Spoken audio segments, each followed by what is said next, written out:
Assalamu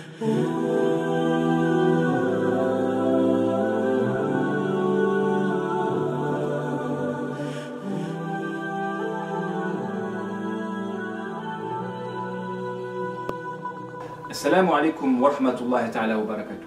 Comme vous le savez, une société croît, économiquement parlant, quand il y a une fluidité des fonds et de l'argent.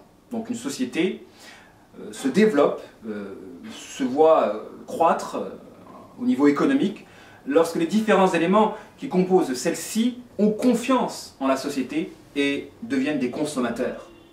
De la sorte, l'argent va circuler et la société va se développer. À la différence d'une société qui est paralysée par des membres qui sont craintifs et peureux. Quand vous avez des membres qui sont craintifs et peureux, ils ne vont pas investir des conséquences de leurs craintes. Ou du moins, ils ne vont pas investir des sommes conséquentes s'il n'y a pas un retour à la hauteur de cet investissement-là. Donc ces gens-là, en quelque sorte, ils paralysent. Les épargnants, ceux qui épargnent, ils paralysent une société. Si tout le monde pense ainsi, fonctionne de cette manière-là, la société va être paralysée. C'est pourquoi, pour pouvoir permettre la croissance d'une société, on a besoin de développer la confiance des membres en l'économie, en permettant la circulation des fonds. C'est pour ça qu'il y a une différence entre les États arabes et l'État turc, par exemple, dont la croissance est remarquable. Parce qu'un Arabe, généralement, on le reconnaît au fait qu'il est épargnant, qu'il a peur d'investir, qui craint justement de perdre ses économies dans son investissement et qui n'investira pas tant qu'il y a une assurance d'un retour. Donc cette mentalité-là, elle paralyse une société. Tandis que vous avez dans la mentalité turque, par exemple, des gens qui investissent de grosses sommes, même s'il y a un petit retour, un petit bénéfice. Donc, voyez ces deux conceptions à l'endroit de l'investissement et voyez la différence à l'endroit de la croissance d'une société. Vous avez une société composée d'épargnants, une société composée de consommateurs, ça fait la différence entre une société qui va croître et une société qui va décroître. Donc il est important de prendre des risques. Comme le disait notre cher Sarkozy, celui qui ne prend pas de risque prend tous les risques. En effet, celui qui ne prend pas le risque de réussir prend tous les risques d'échouer.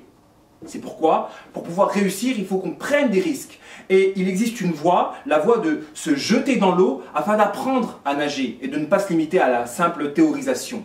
Celui qui se jette dans l'eau n'a d'autre voie que de se débrouiller à s'en sortir, sinon il risque de périr.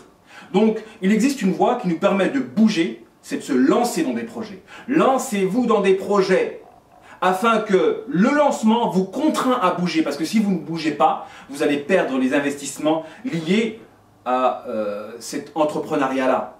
Si vous avez investi des choses, de l'argent, etc. dans un projet et que vous vous êtes lancé dans le projet, vous n'avez d'autre choix que de vous débrouiller à bouger. Sinon, vous risquez de perdre votre investissement de départ. Donc, il existe une voie qui nous contraint à bouger, c'est le fait de se lancer dans des projets, afin de nous contraindre à bouger, afin de ne pas tomber dans le piège de la théorisation pure. Parce que vous avez des gens qui théorisent, qui se limitent à la théorisation, qui ne bougent pas, jamais ils se jettent dans l'eau. Et les conclusions, c'est que si on leur pose la question, est-ce qu'il y a eu de la progression, un avancement, un développement par rapport à l'avant, la réponse est non.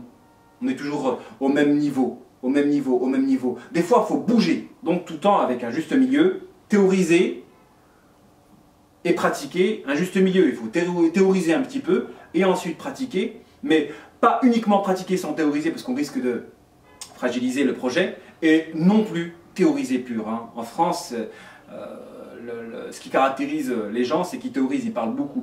Ils se voient loin, ils tombent dans un piège, le piège de la prétention. On a tel projet.